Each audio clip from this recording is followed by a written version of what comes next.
Hi everyone, welcome to my channel. My name is Gabriella. I hope that you're all doing well.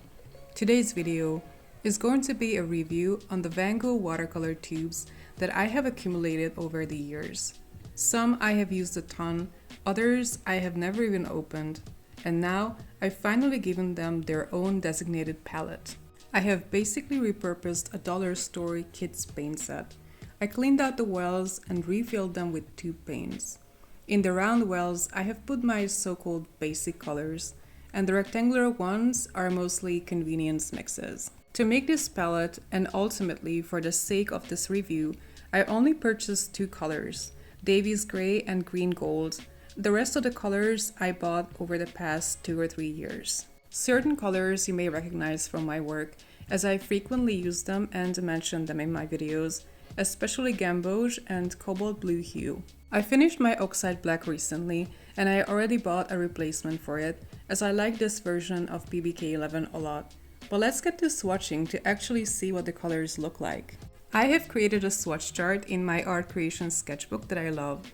Van Gogh is a student grade line, and I'm all for student grade paints. I use a lot of them, but I tend to use them in sketchbooks most of the time. So for me, it makes sense to swatch them out on cheap sketchbook paper, but I will also try them out on Fabriano 5 watercolor paper later in the video. The paints are very juicy, they activate very easily even though I didn't spray them beforehand, and they look very saturated right off the bat. Gamboge is one of my favorite yellows, and it's certainly unusual for a budget line paint to contain P048 quinacridone burnt orange, which is a very expensive pigment that's actually being discontinued. By the way, the entire line has very good light fastness, which is also not typical for student grade paints.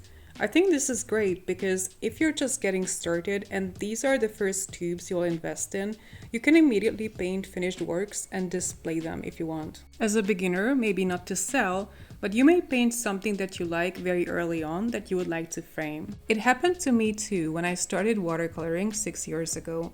I immediately painted things that I liked. They were not perfect, but I was proud of them. They made me happy, and I wanted to frame them, except I used dye-based cake watercolors as I had no idea about light fastness and pigments at the time. And you don't have to, especially as a beginner. Light fastness is also something that's not essential, especially for sketchbook art and practice. But like I said, light fast paints can come in handy even for a student. And then you just don't have to worry about the permanence of your work, whatever you paint. This being a student grade set, you will not find any cadmiums or genuine cobalts in here. I don't have ultramarine, but I have a cobalt blue hue, which really is just ultramarine mixed with white. Cerulean is just phthalo blue mixed with a lot of whites, and it's also not specified which version of phthalo blue they used for either of their phthalo colors.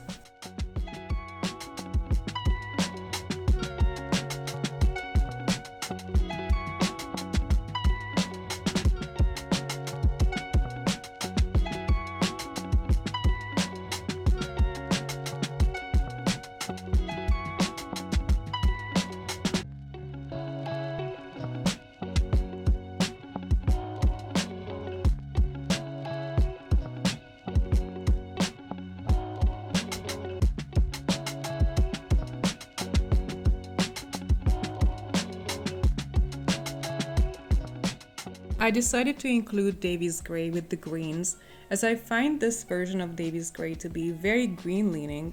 It's more obvious after it dries.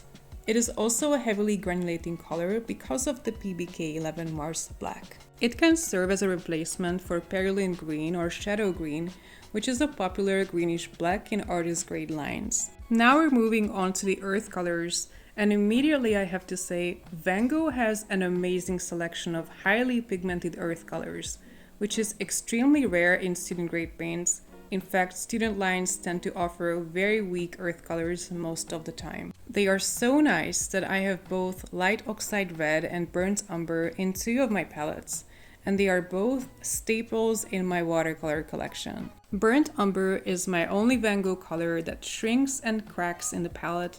The same thing happened in the other 2 palettes as well. It also takes a bit longer to activate. However, that doesn't affect the overall quality and vibrancy of the color, It's a stunningly beautiful version of PBR7. And Wentag Brown, one of my favorite colors, is a beautiful convenience mix of PBK6, a black pigment, and PR101, the same red pigment that was used in light oxide red. And finally, PBK11, a heavily granulating black pigment that is recommended for color separating shadow effects.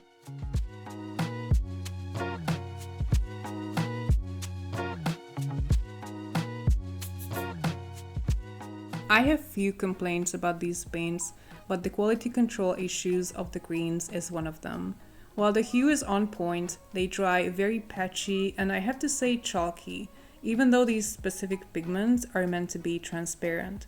The same thing happened in my Venezia sketchbook. The burnt umber is also a bit chalky, and so are most of the blues, as well as the gamboge, although it's less noticeable. The carmine and the turquoise are cleaner, but yeah, none of these would be chalky in a professional line.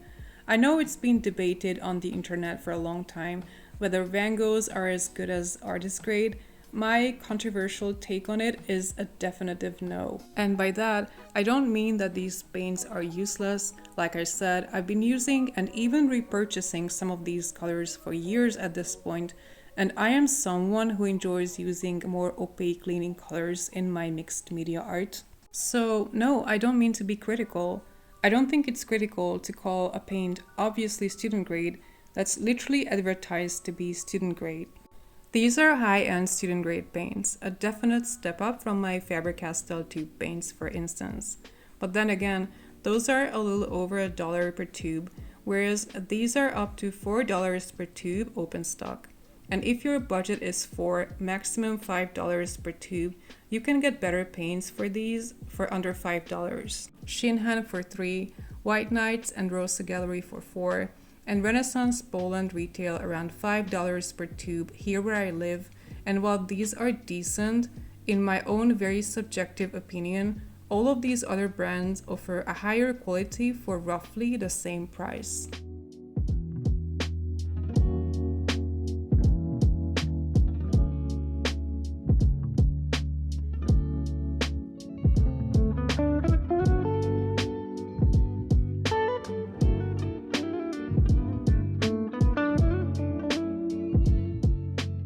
Even though these paints have fillers in them, I still managed to create very nice mixes. But due to the fillers, pretty much all the colors lift, so it's not ideal for glazing. Maybe applying very thin layers on a very high quality paper, but you have to be careful because these paints do activate.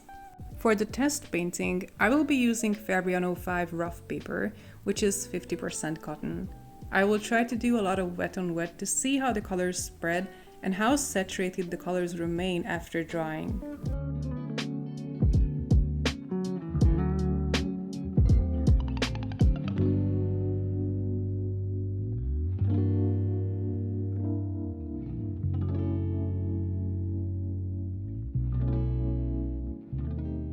As we are near the end of this video, I would like to sum up the pros and cons of these paints.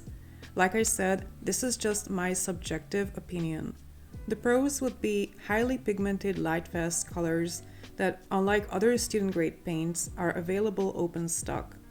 An exceptional selection of affordable but reliable pigments, beautiful earth colors that is a rarity in budget paints, and a relatively good flow and good mixability.